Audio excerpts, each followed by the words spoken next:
Vous êtes bien sur France 3.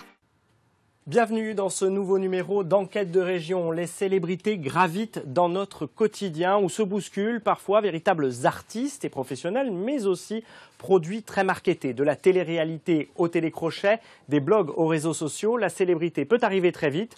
La chute n'en est parfois que plus brutale. Pourtant, certains tirent leur épingle du jeu avec ces nouveaux vecteurs. Ils s'adressent souvent à des millions de fans pour partager leur art, leur passion, mais aussi leur message. Ce sont les nouvelles stars. Une vie bousculée par la notoriété, des retombées qui ne correspondent pas toujours aux attentes. Participer à des émissions de télé-réalité peut avoir des conséquences néfastes quand les lumières s'éteignent. Ma mère, qui n'a pas mon caractère, rentrait, elle pleurait. Donc en fait, en m'inscrivant à l'Amour et dans le Prix, j'ai entraîné toute ma famille dans ce précipice, quoi. Chanteurs, stars de télé-réalité, ils ont brillé avant de disparaître des écrans. Mais il y a une vie après la gloire. Voici des nouvelles de deux visages familiers du petit écran, Mario Baravecchia et Fanny Ray. J'ai toujours été fan de concours, j'en ai fait quelques-uns. Donc pour moi, ça n'en était qu'un de plus. Je finis à la deuxième marche, donc c'est pas une victoire, mais c'est pas un échec, parce que je me suis installée juste derrière. Donc je sais que ça m'a aidé à me lancer. Dans un monde de pixels et d'apparence, qui ne rêve pas de son quart d'heure de célébrité, de se voir en 16/9 ou en 4/3 ? On s'expose, on s'aime, le culte de l'image a ses gourous et ses dangers.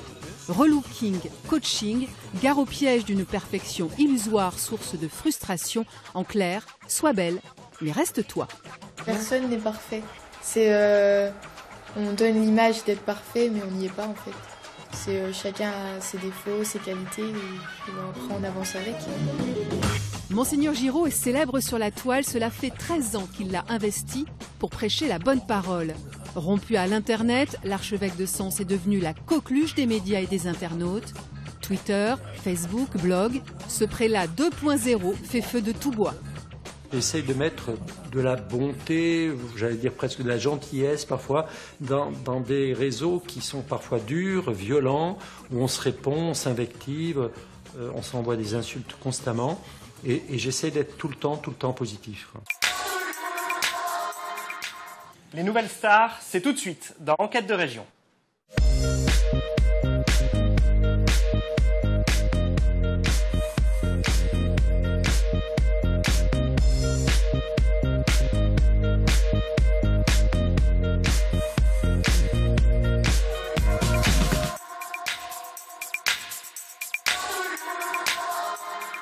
Je me voyais déjà en haut de l'affiche, en 10 fois plus gros que n'importe qui, mon nom. Ils ont participé à l'Amour et dans le Pré et à la Nouvelle Star. Ils sont reconnus dans la rue et deviennent en quelque sorte des vedettes, sans avoir mesuré souvent les conséquences sur leur quotidien et leur famille.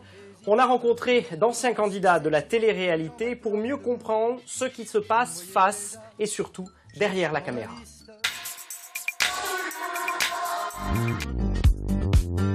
Ils ont concouru pour devenir la plus belle voix ou la nouvelle star, chercher l'âme sœur ou de nouvelles aventures amoureuses. Ils ont gagné, persisté ou abandonné l'aventure. Ils s'y sont brûlés les ailes ou ont su profiter du système. La vie après la télé n'est pas toujours celle qu'on imagine. Tu passes de l'anonymat total à... t'es un peu mis en lumière. Tout le monde te reconnaît, quoi. Non, c'est dingue l'impact qu'a la télévision sur les gens, quoi. À l'époque, je montais à Paris, Gare de Lyon, voir mes clients, je restais facilement une grosse demi-heure, 3/4 d'heure, Gare de Lyon, à prendre des selfies, des photos, un peu quoi. Sortir de l'anonymat, c'est très dangereux. Pour une personne qui n'est pas prête, qui n'est pas solide, qui n'a pas de repères. Il y a un gros désir de briller, le désir d'un narcissisme qui tout d'un coup va vibrer, être connu, être reconnu. Mais ça peut avoir un effet de malédiction en même temps. Il faut être bien dans sa tête, sinon ça peut vraiment déraper. C'est pas tout le monde qui est préparé, je pense. Et je pense que personne n'est vraiment préparé, ça nous tombe dessus comme ça. Philippe Bornard est vigneron dans le Jura. Dany Moureau, agriculteur dans le Haut-Doubs. Tous les deux se sont inscrits à l'Amour et dans le Pré il y a 5 ans dans l'espoir de trouver la femme de leur vie. L'un est allé jusqu'au bout de l'aventure, l'autre a abandonné en cours de saison. Ni l'un ni l'autre n'avait imaginé l'impact de l'émission sur l'entourage. Les enfants ont moins apprécié, surtout mon fils. Mon fils a ce côté télé-réalité, il a pas trop accepté, quoi. Il y a une dame qui est allée vers ma mère qui a dit c'est vrai qu'ils n'ont pas filmé chez vous, c'était trop sale. Comme les gens sont méchants, ma mère qui n'a pas mon caractère rentrait, elle pleurait. Donc en fait, en m'inscrivant à l'amour et dans le prix, j'ai entraîné toute ma famille dans ce précipice, quoi. Un tourbillon difficile à maîtriser, car le contrôle de l'image échappe très vite au candidat, qui signe un contrat dès son engagement dans l'émission, souvent même avant le premier tournage. Moi j'ai commencé l'émission en me disant je vais faire un passage télé et puis on verra bien, quoi. Partout sur les cailloux, octobre tiendra sa revanche. Lié ensuite à la chaîne, à la maison de production ou au label, le candidat n'a plus de droit de regard sur son image et perd une grande part de sa liberté d'expression pendant plusieurs années. Et ils ont le droit d'utiliser votre image pendant longtemps? Oui, une dizaine d'années, ouais. Ça fait pas peur, ça? On n'y pense pas sur le moment. On nous fait signer un contrat avant que ça passe à la télévision et voilà, une fois qu'on a signé le contrat, on est au pied du mur, quoi. On peut plus faire machine arrière, quoi. C'est eux qui contrôlaient mon image. En gros, ils en font ce qu'ils veulent. C'est-à-dire ce qu'ils vont montrer à la télé, c'est eux, il n'y a que les montages qui vont en faire ce qu'ils veulent. On est dans l'euphorie de l'émission. Bon, on signe parce que de toute façon on est pris et puis parce qu'on va aller dans l'émission et puis on signe, on n'a pas trop de risques. Et en fait, non, c'est le moment où on a le plus de risques et c'est le moment où il faut être le plus rigoureux et lire attentivement chaque petite ligne. Je me rappelle d'une candidate, ils avaient seulement pris, avant le casting, il avait filmé, il lui avait demandé qu'est-ce que tu veux faire à la Nouvelle Star. Et elle avait sorti je veux être la nouvelle Beyoncé pour déconner, quoi. Enfin, et à chaque début d'épisode, on la voyait dire ça et forcément ça met un peu mal. Ouais. Par exemple, Danny Moreau est amoureux, pas forcément, ils prennent un cadrage de mon portrait, ils mettent une petite musique derrière, les gens qui regardent, ah bah oui, il est amoureux. Bah non.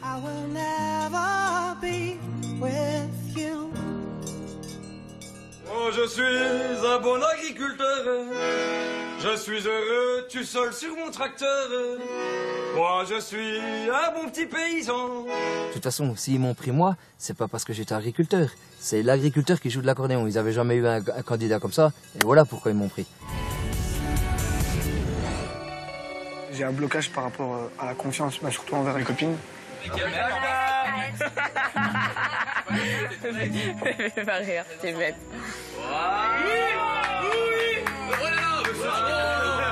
Enfin, ils se sont embrassés. Dans chaque programme, on va retrouver quelqu'un qui est stupide, on va retrouver quelqu'un qui va être la tête de turc, on va retrouver quelqu'un qui est marrant, on va retrouver le doux jouant, le séducteur. Si on n'a pas ce panel de candidats différents, finalement l'émission sera plate et on va réellement s'ennuyer. Parce que l'idée c'est de faire de l'audience, on est bien d'accord. Évidemment, évidemment. La suite est justement proportionnelle au taux d'audience de l'émission et à la naïveté de ceux qui se prêtent au jeu. Je reconnais que moi, j'en ai fait trop. Genre, la première fois que je passe à la télévision, je passe avec mon tracteur qui était tout sale. Le vendeur de tracteur m'appelle, il me dit, la prochaine fois que tu passes à la télévision, on va te prêter un tracteur neuf. Ceux qui ont vu la télévision, ah ben le Danny, il a un tracteur neuf. Et le tracteur, c'était pas moi, quoi. Résultat, un contrôle fiscal a suivi la diffusion et lourdement pénalisé l'agriculteur. Pour d'autres, le plus dur, c'est aussi le retour au quotidien.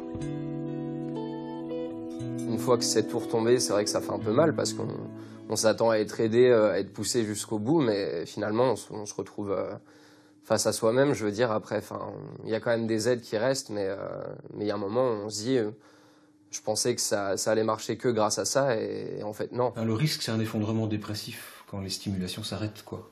Tant que le narcissisme est nourri, ça va bien se passer. Mais il peut y avoir un trauma d'abandon, quand tout d'un coup on n'est plus rien. On a été une star, une vedette, quelqu'un de grand, de connu, et puis peut-être quelque chose d'illusoire. Ceux qui s'en sortent le mieux sont sans doute ceux qui sont conscients que leur gloire est éphémère et qui en jouent, à l'image de Lagdar, qui enchaîne les émissions de télé-réalité depuis 2 ans.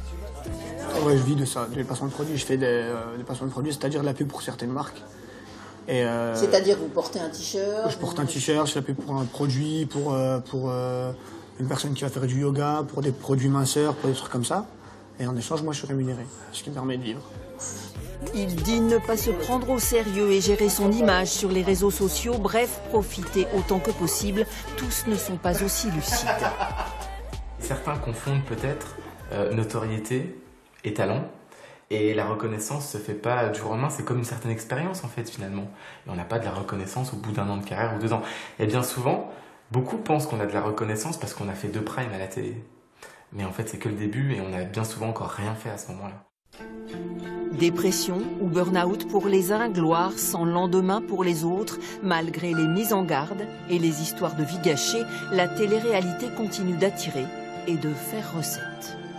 Les gamins disent que c'est du divertissement. Quelqu'un m'avait dit, oui, ça, pendant ce temps-là, je ne pense pas. Mais bon, c'est aussi ce que disent les alcooliques quand ils boivent. C'est aussi un court-circuit de la pensée. Donc, je pense que là, on est dans une télé contrôle calmant, dans une télé qui agite une pulsion scopique. On est pris dans l'image et on va s'enfermer dedans, on va pas pouvoir éteindre, on va pas pouvoir décoller, on va zapper. C'est une télé qui vient exacerber peut-être des choses à l'intérieur qui sont un peu troubles quand même.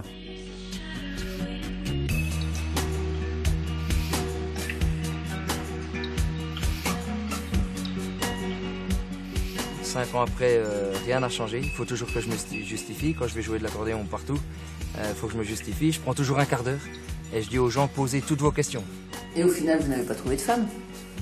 Aujourd'hui, je suis célibataire. Ça, c'est paradoxal.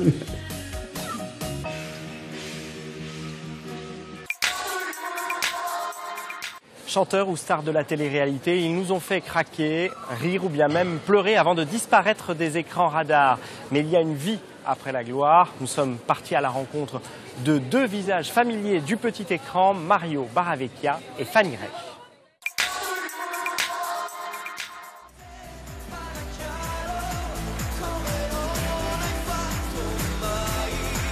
La Starac, quand on y repense, là, on se dit c'est loin et en même temps c'est juste à côté. Il y a plus de 15 ans qui se sont écoulés. Moi j'en garde un merveilleux souvenir, vraiment. Il y avait ma vie avant et ma vie après. Chaud! Allez là, Fanny, bouge tes fesses. Mais c'est une formidable aventure, de beaux contacts professionnels, humains. Il y a une assiette franchement qui mérite d'être sur une table étoilée. Donc voilà, bravo. Vous êtes donc la 2e finaliste de Top Chef 2. Il mène une vie discrète, loin des paillettes. C'est en Bourgogne que Mario Baravecchia a posé ses valises, il y a 14 ans. Et s'il a décidé de mettre sa carrière de chanteur entre parenthèses, c'est pour ses enfants.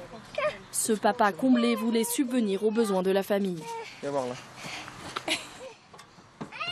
Tu vas où?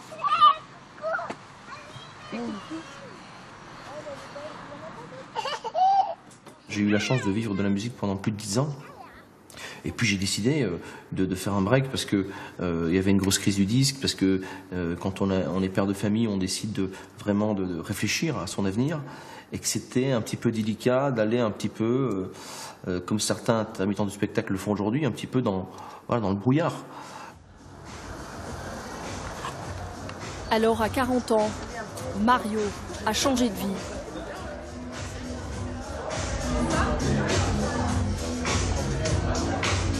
Il est devenu chef d'entreprise, propriétaire d'un bar de luxe à Dijon.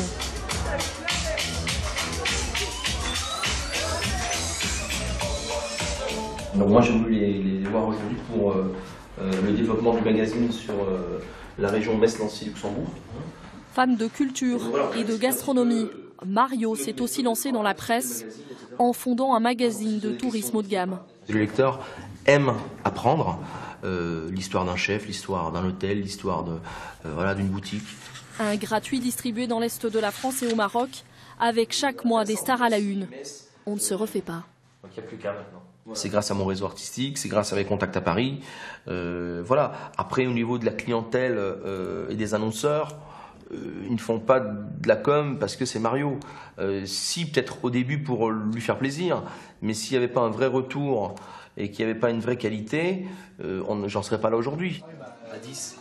Et si parfois la carrière de Mario revient sur le tapis, ce n'est pas ce que retiennent ses amis, eux aussi chefs d'entreprise. La production de TF1 te demande de couper tes cheveux, comment ils te le disent? Il a vendu des disques, après ça s'est un petit peu tassé. il a su rebondir. Je trouve ça, moi, je suis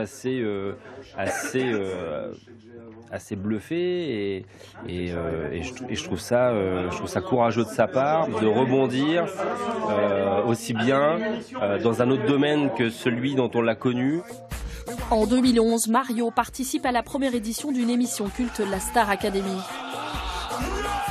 Le Belge va jusqu'au bout de l'aventure et s'incline en finale face à Jennifer. Il était plus facile de gérer une fille de 18 ans qu'un mec de 25 qui avait déjà fait de la musique et qui avait un caractère un peu trempé. Et c'est pour ça que Jennifer a gagné aussi, hein, c'était plus simple. Mais j'ai décidé après de faire mon break pour ça aussi. Parce que pourquoi aller s'entêter avec des gens qui veulent te formater ?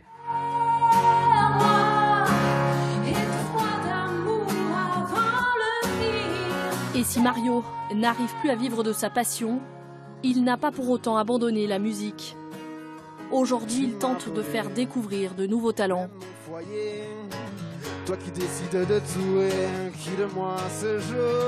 L'ancien star académicien produit le Côte d'Or Festival Sound, un concours de chant pour de jeunes artistes. Non, j'aime beaucoup tes graves, très très belle technique vocale. D'accord, merci beaucoup. Il a rencontré énormément de gens très influents, donc je pense qu'il a quand même une connaissance du métier que d'autres n'ont pas. Donc évidemment, c'est intéressant pour moi d'avoir son regard, d'avoir, quand je suis passé tout à l'heure à l'audition, d'avoir ses remarques, ses critiques aussi pour avancer. Et comme un clin d'œil, c'est désormais lui qui fait la promotion de ses petits protégés. L'envie de revenir, elle est là. Maintenant, je ne sais pas quand et comment, mais en tout cas à travers ce festival, ça m'apporte beaucoup de bien de pouvoir donner la chance aux jeunes. Et aujourd'hui, je me sens bien dans ce rôle-là en tout cas. Et certainement même des projets de produire des artistes m'a traversé l'esprit. Et je pense que ça va être une prochaine étape dans l'avenir aussi.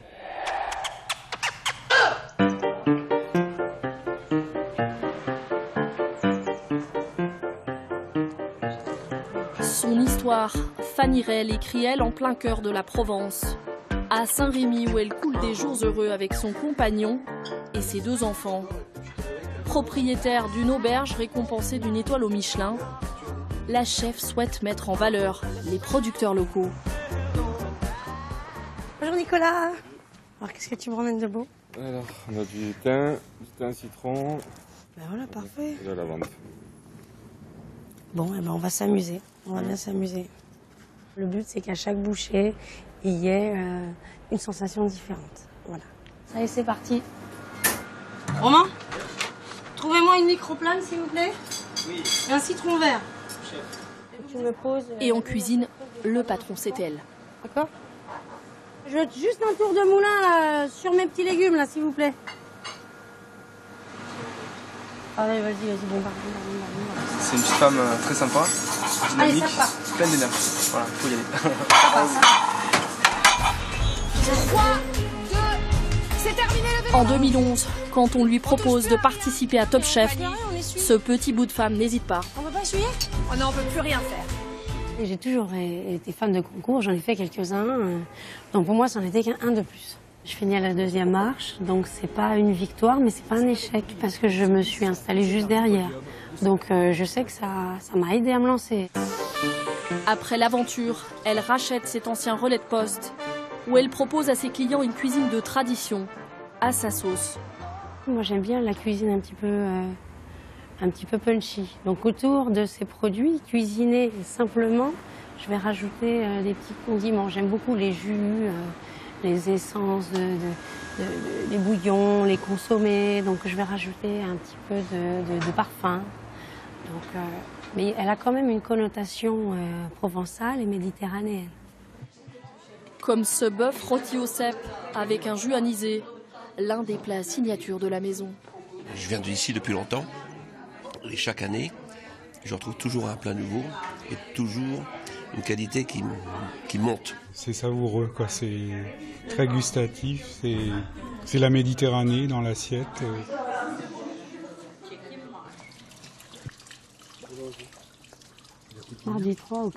Et Fanny est aujourd'hui une femme heureuse, en cuisine comme en famille. Alors maintenant, je voudrais que tu me montres tes mots, Jade, parce que tu as eu une dictée. Elle sort au 1. Je pense que pour y arriver, pour avoir la force d'arriver à faire le quotidien du travail, il faut les enfants, la force des enfants justement. Et puis il faut l'inverse aussi, hein, la force du travail pour le donner aux enfants. Donc tout se tient en fait.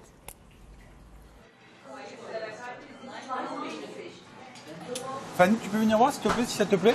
C'est pas mal comme ça, non? C'est joli. Elle fonce, son compagnon l'encourage. C'est la recette de ce duo de choc qui fête ce jour-là une très bonne nouvelle.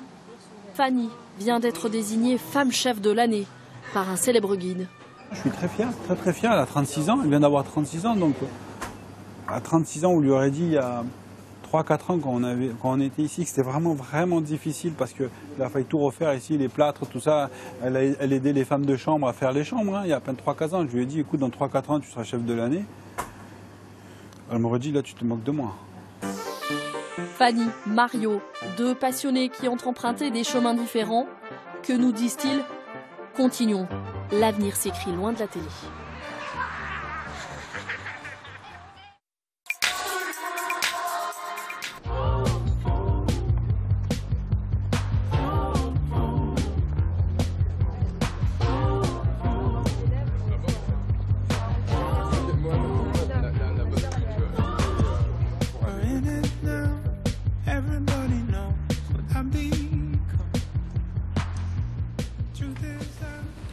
Alors Pierre Cross, vous êtes humoriste et youtubeur et c'est un peu ici, dans cette école de commerce de Dijon, que tout a commencé, sans exagérer?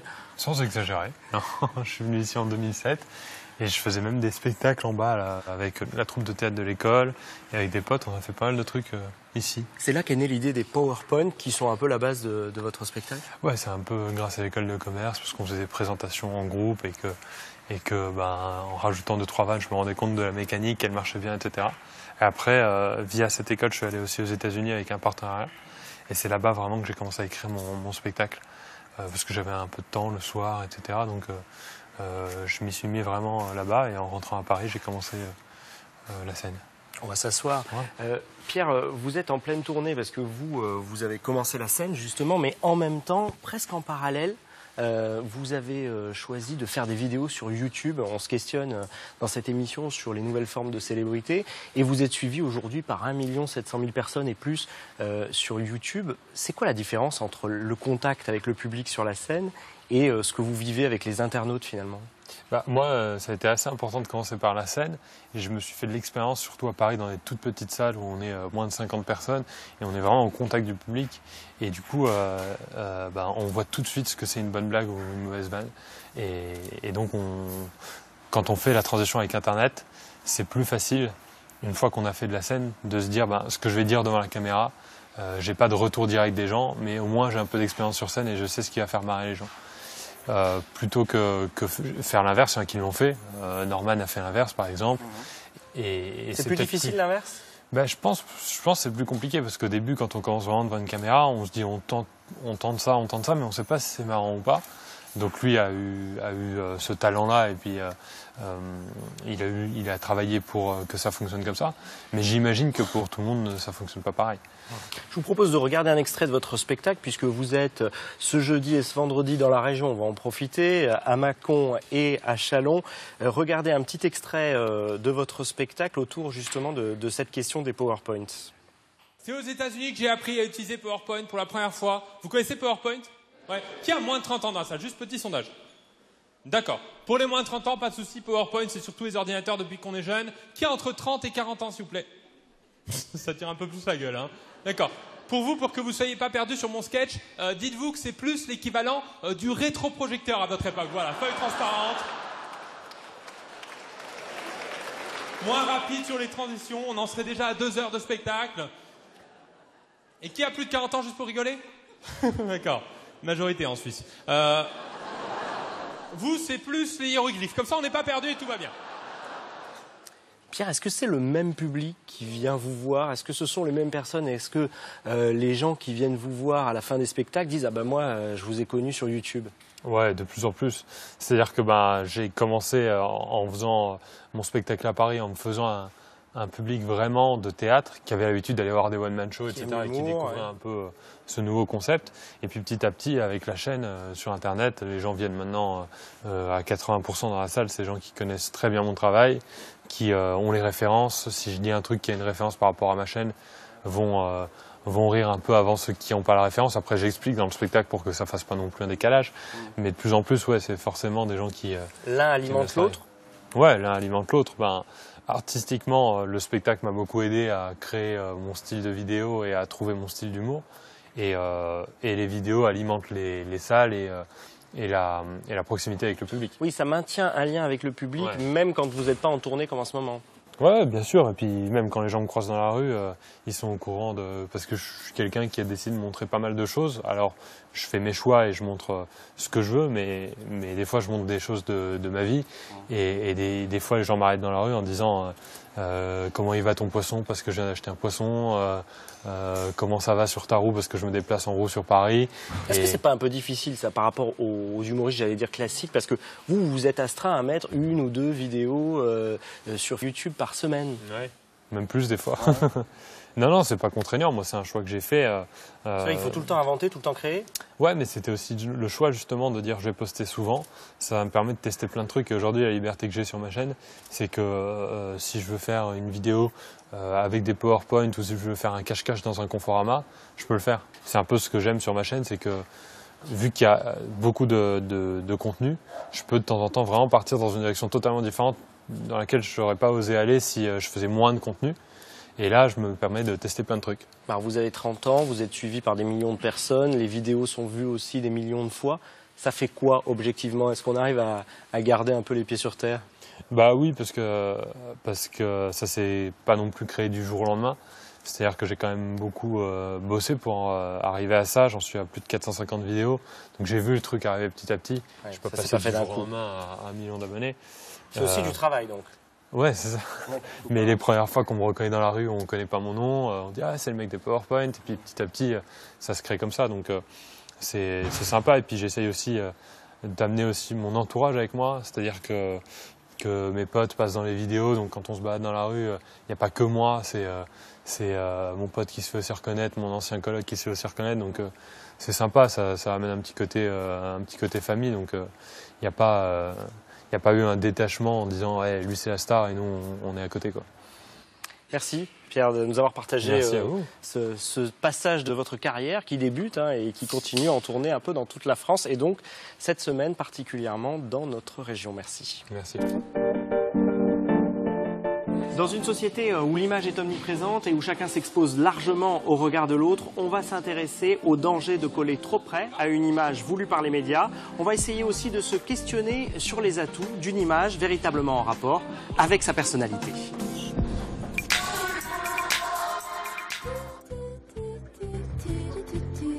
On nous avait demandé de dénicher de nouvelles stars. Des gens comme vous et moi, prêts à tout ou presque pour passer à la télé. Alors avec l'équipe, on s'est installé là, sur un pont, et on a attendu pas très longtemps. Pourquoi tu veux passer à la télé? Je sais pas, pour faire... j'ai pas d'amis. Parce que nous on veut être célèbres, on est déjà célèbres dans nos têtes, alors pourquoi pas? C'est cool de passer à la télé? Oui. Tu veux passer à la télé, c'est elle là. Moi c'est pas moi, c'est elle. Comment ça c'est moi? Voir comment la réaction, comment ça fait.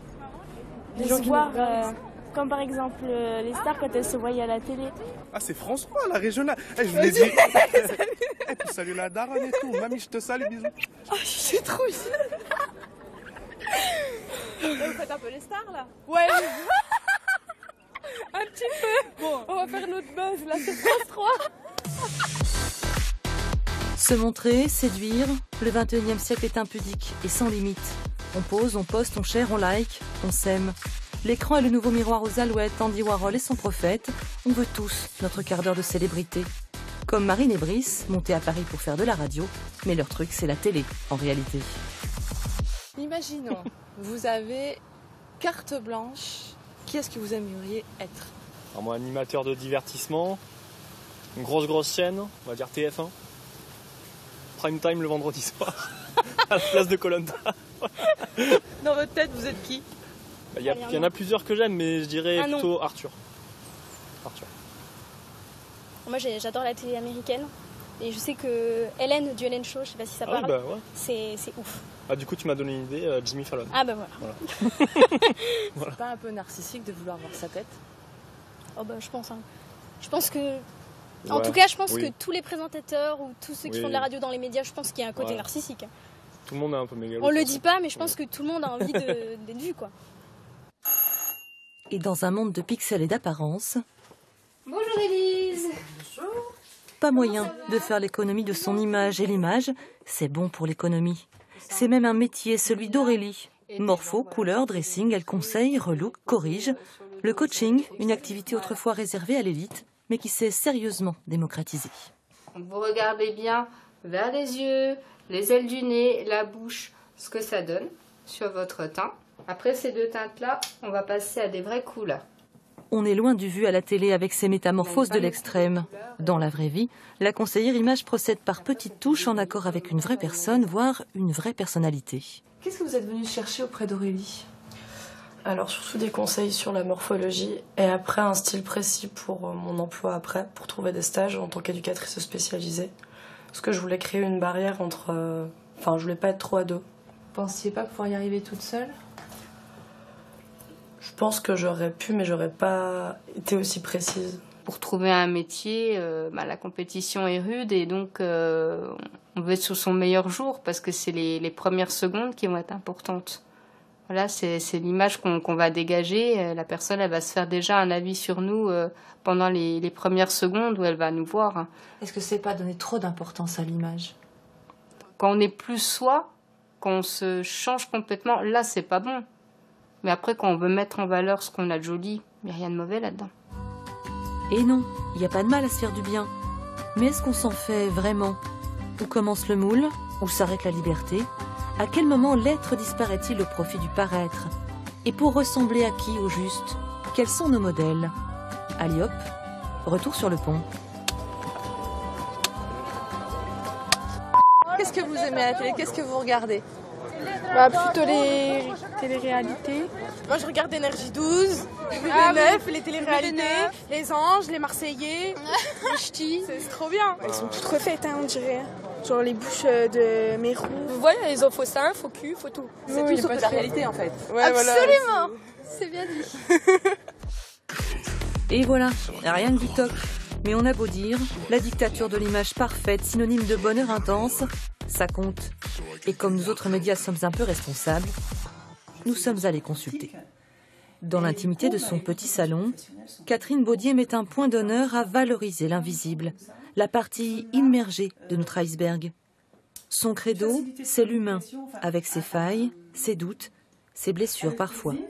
Engagée dans le label Beauté responsable, elle sait les pièges du mirage. L'objectif est de revenir à une beauté qui émane de l'être intérieur. Ramener l'être à sa propre authenticité plutôt que créer cette image sublimée qui génère énormément de frustration pour tous ces jeunes qui voient ces images et les imaginent comme réelles. Donc frustration et derrière une recherche vaine, donc un mal-être. Je leur dis, mais ces images-là, est-ce que vous les avez déjà rencontrées? Est-ce que c'est ce que vous voyez dans la rue? Et là, ils réfléchissent, enfin je les amène vraiment à réfléchir, je dis, mais honnêtement, vous les avez déjà rencontrés? Qui est dans la rue? C'est vous? C'est moi? La réalité, c'est vous. Vous travaillez pour demain, en fait, pour eux. Ah oui, j'adore.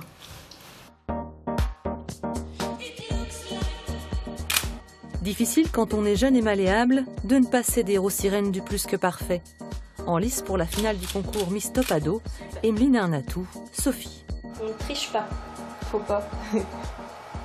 C'est des vrais sourires. Voilà. Faut se mettre à l'aise tout seul. C'est pas du sourire publicitaire. Et surtout, pas de Photoshop. Quand certains font des books 100% clichés, Sophie préfère jouer dans la lumière, chasser le naturel, elle s'enfuira au galop. Je suis très contente de voir qu'il y a une loi qui est passée depuis le 1er octobre, justement, où la mention photo retouchée va être obligatoire. Donc que les jeunes se rendent compte de la bêtise qu'on peut leur montrer. Les filles parfaites n'existent pas. C'est dangereux les photos retouchées dans l'esprit des jeunes? Oui, c'est dangereux. Vraiment. Les jeunes filles qui croient que la normalité, c'est d'avoir des jambes super longues, super fines, pas un brin de graisse, une peau super lissée, c'est très dangereux. Je veux dire, si on ressemble pas à ça, on sort pas, plus personne ne sort. Celle-là, elle est belle. C'est sympa, mais on sent que c'était au début de la séance. Ouais, j'étais très sérieuse. Très sérieuse. Moi, j'ai envie de gagner, comme tout le monde. D'être Miss Ado? Voilà, d'être Miss Ado. On verra bien après les résultats. Et si vous êtes Miss Ado un jour, vous en faites quoi de ça? C'est une fierté. On est content. Puis après, je pourrais progresser plus tard en tant que modèle. Qu'est-ce que vous pensez de toutes ces émissions où on nous montre des gens absolument parfaits et de l'écho que ça peut avoir chez les gens de votre âge, notamment? Mais personne n'est parfait. On donne l'image d'être parfait, mais on n'y est pas en fait. Chacun a ses défauts, ses qualités, et puis après on avance avec. On nous avait demandé de dénicher de nouvelles stars, des gens qui n'avaient pas froid aux yeux. On en a peut-être trouvé une qui a la tête sur les épaules. Mais merci à toutes les autres, parfaites jusque dans leurs moindres défauts. Et n'oubliez pas, nous sommes tous beaux sous le soleil, avec ou sans écran total. Est-ce que t'aimes la télé? Non.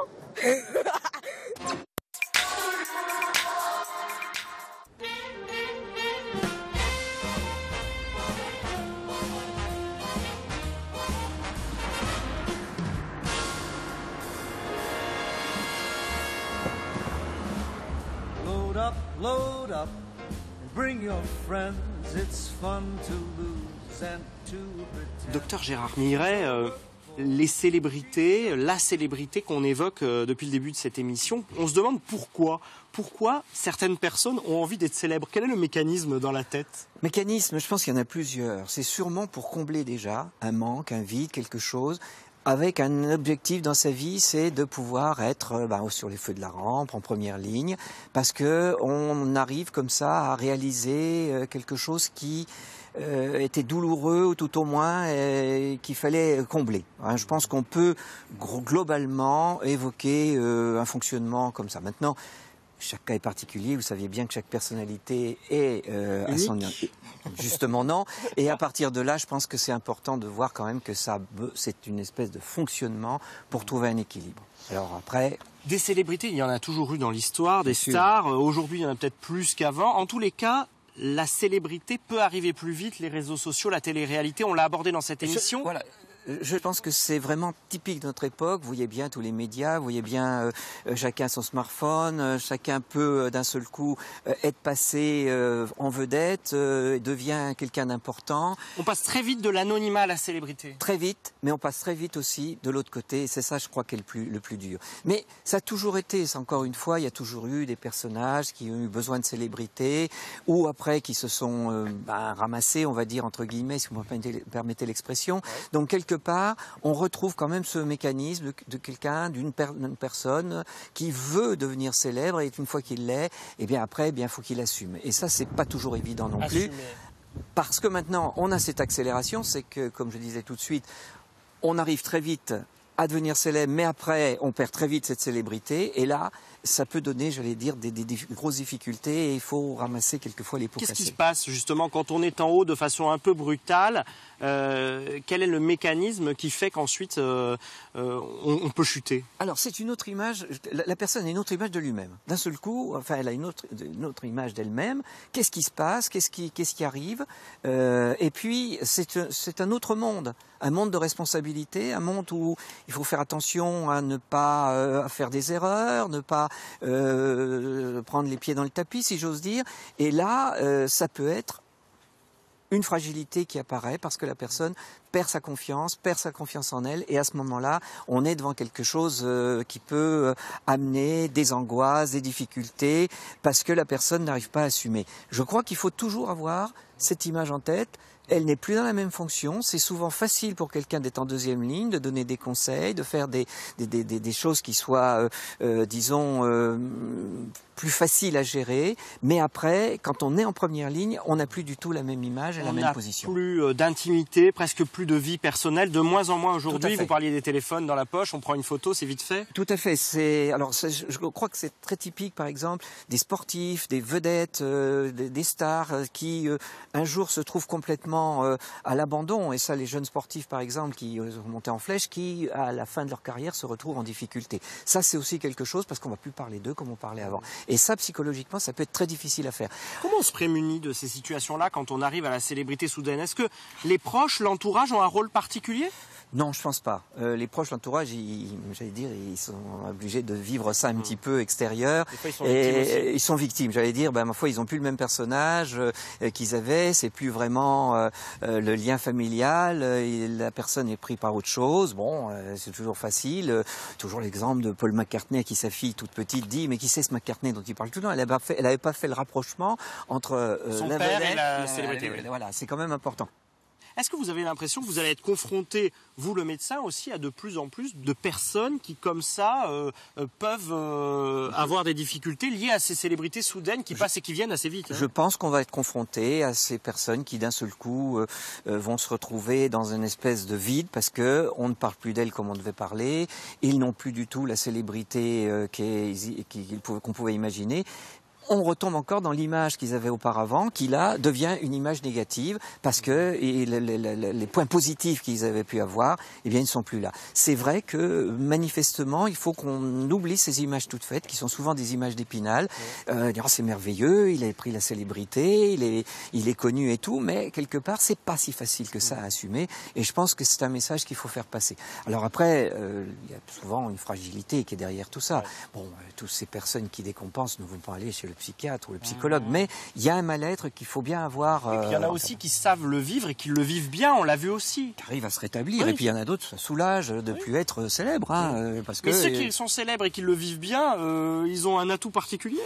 Bien sûr, ça c'est ce qu'on appelle dans notre jargon le narcissisme, voilà, l'investissement de la bonne image qu'on peut avoir de soi-même, ce qu'on renvoie à soi-même, et puis ce qu'on renvoie aux autres aussi. Donc là, bien sûr, vous avez des personnalités narcissiques et on en voit sans vouloir faire des diagnostics comme ça à l'arraché, un peu rapide, mais le narcissisme, c'est souvent quelque chose qui se retrouve chez ces gens célèbres qui ont eu besoin de ça, et encore une fois, qui au bout d'un moment n'arrivent pas à l'assumer. Et ça, je crois qu'il faut l'avoir en tête.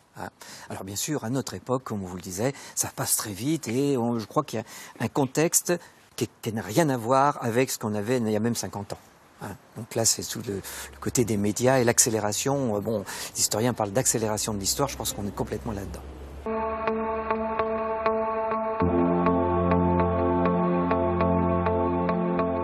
Une autre forme de célébrité maintenant avec Hervé Giraud. L'évêque de Sens s'est fait connaître pour ses tweets homélies, un extrait d'évangile et un court commentaire, le tout en 140 caractères, publié chaque jour sur le réseau social Twitter. Résultat, 40 000 followers.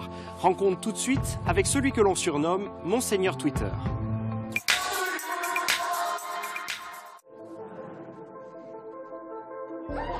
Hervé Giraud, l'évêque aux 40 000 followers, toujours partant pour un selfie.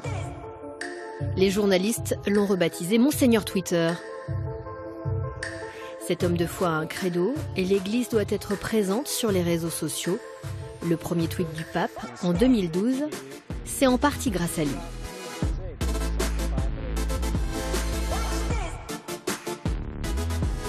Rencontre avec cet évêque 2.0 qui aime jouer les pionniers.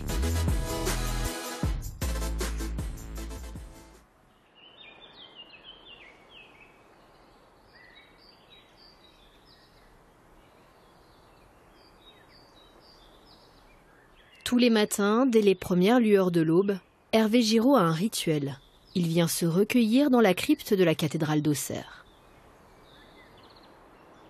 Cocasse télescopage des temporalités sous ses voûtes du XIe siècle, ce n'est pas un bréviaire qu'il utilise, mais son smartphone pour lire l'office du jour.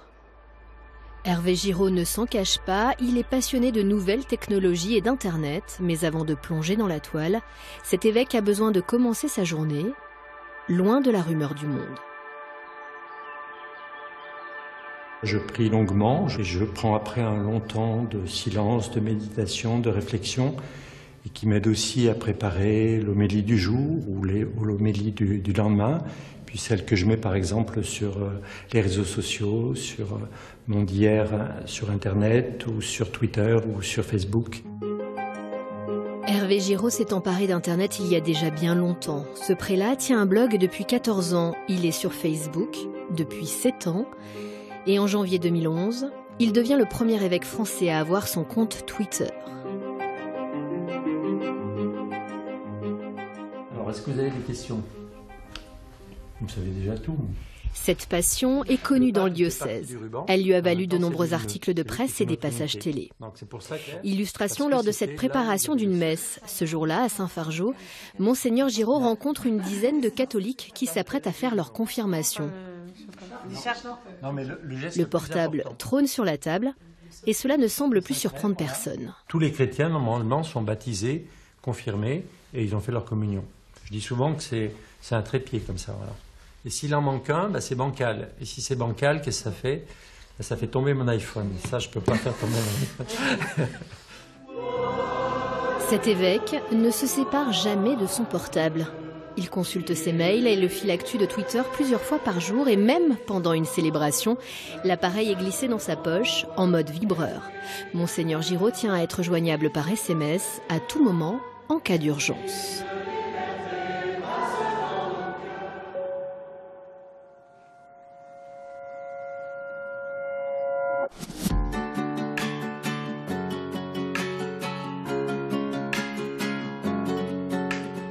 Si Monseigneur Giraud apprécie les réseaux sociaux pour leur ouverture sur l'autre et sur le monde, il ne participe pas à leur frénésie et leur nombrilisme endémique. Sa parole y est rare et centrée sur celle de Dieu. Il publie un tweet par jour et un seul, à la nuit tombée. En 140 caractères, l'évêque reprend un extrait des évangiles et y ajoute une pensée de son cru, mûrie tout au long de la journée. Il a baptisé ce concept de message « Tweetomélie », une petite phrase ciselée qu'il décline ensuite sur son blog et sur Facebook. J'essaye de mettre de la bonté, j'allais dire presque de la gentillesse parfois, dans des réseaux qui sont parfois durs, violents, où on se répond, on s'invective, on s'envoie des insultes constamment. Et j'essaie d'être tout le temps positif. Quoi. Une fois sur 1000, j'ai des réactions négatives. Et c'est extrêmement rare que j'ai quelqu'un qui me mette une insulte. Ou voilà. Il faut vraiment qu'il ait fait un lien indu avec l'actualité. Ah, vous faites allusion à ça, mais bon. Alors que souvent, ce n'est pas le cas. Mais il y a très, y compris pendant tout le temps de la manif pour tous, beaucoup m'ont au contraire dit merci de ne pas être dans la polémique et de continuer à simplement commenter l'évangile du jour. Quoi. Les voies d'Internet sont parfois impénétrables. Monseigneur Giraud ne connaîtra jamais l'identité des plaisantins qui ont utilisé sa photo à son insu pour la mettre sur une page Facebook potache, page qui a rapidement suscité des commentaires injurieux et menaçants. Ces signalements restant lettre morte, l'évêque a dû se résoudre à attaquer Facebook en justice pour obtenir le retrait de ce contenu. C'était en 2010, un accident de parcours qui ne l'a pas échaudé. Il crée dans la foulée de ce procès son compte Twitter et la surprise dans l'épiscopat français. Au début, c'était un peu difficile. Un peu difficile parce que c'était pas de la moquerie. Mais mes collègues... Je sortais, c'est vrai, du procès Facebook. Tu sors d'un procès et tu te remets là-dessus, d'un air de dire, t'exagères, tu le cherches. Bon, l'un ou l'autre, hein, c'était vraiment... Et puis d'autres qui me tapaient sur l'épaule en faisant tweet, voilà. Puis maintenant, j'ai converti, entre guillemets, une vingtaine d'évêques... en leur disant bien que je ne cherchais pas à ce qu'ils y soient tous, mais qu'on devait au moins être quelques-uns à se rendre compte qu'un nouveau milieu était né. Et que ce milieu, il fallait l'habiter. Et il ne fallait pas convertir par Internet ou évangéliser par Internet, mais simplement habiter Internet. Vézelay, colline ô combien vénérée par les chrétiens, point de départ d'une des routes pour Saint-Jacques de Compostelle. C'est en ce lieu que Monseigneur Giraud rencontre ce jour-là une centaine de jeunes catholiques venus de toute la France pour un week-end de prière et de réflexion. C'est des grands philosophes qui le disent. Ils ont moins de 35 ans, sont entrés dans la vie active. En clair, le profil de nombreux utilisateurs de Twitter. Il n'est donc guère difficile de trouver parmi eux des fans des tweetomélies d'Hervé Giraud. Moi, j'ai qu'un seul compte Twitter, que ce soit pour le perso ou le professionnel. Pourtant, je fais un métier qui est très très loin de la religion. Mais du coup, je vois de tout. Et cette petite phrase, c'est un petit peu un rayon de soleil quelque part. C'est-à-dire que c'est quelque chose qui sort du reste et qui est là pour me faire réfléchir. Alors que le reste, c'est de l'info. C'est fait un peu pour zapper. Donc voilà, c'est très important, oui. Je pense que c'est un message qui porte. Ne dites pas à Monseigneur Giraud qu'il a deux vies, l'une réelle et l'autre virtuelle. Il réfute cette idée. Sa présence sur les réseaux sociaux n'est qu'une continuité de sa mission d'évêque. L'homme est accessible, que ce soit en chair et en os ou sur Internet. Pour toucher les gens, il ne suffit pas d'écrire quelques tweets, même si ça peut, dans un premier temps, les marquer, ils peuvent le retenir. L'important, c'est vraiment de les rencontrer et d'entendre aussi un peu un retour. Ce qui est des fois un peu frustrant pour un évêque, c'est qu'on lui demande de beaucoup parler et en fait, nous, on aurait envie de beaucoup écouter aussi. Le débat d'idées, l'altérité, la réciprocité, la concision, c'est pour tout cela qu'Hervé Giraud apprécie tant Twitter. Il le confesse, il est addict. Mais après 2500 tweetomélies, Hervé Giraud s'interroge. Doit-il continuer à poster quotidiennement ce que lui inspirent les évangiles ? Il sait que c'est attendu par ses followers, mais il ne veut surtout pas se répéter. Un problème que cet ancien prof de maths n'a pas encore résolu.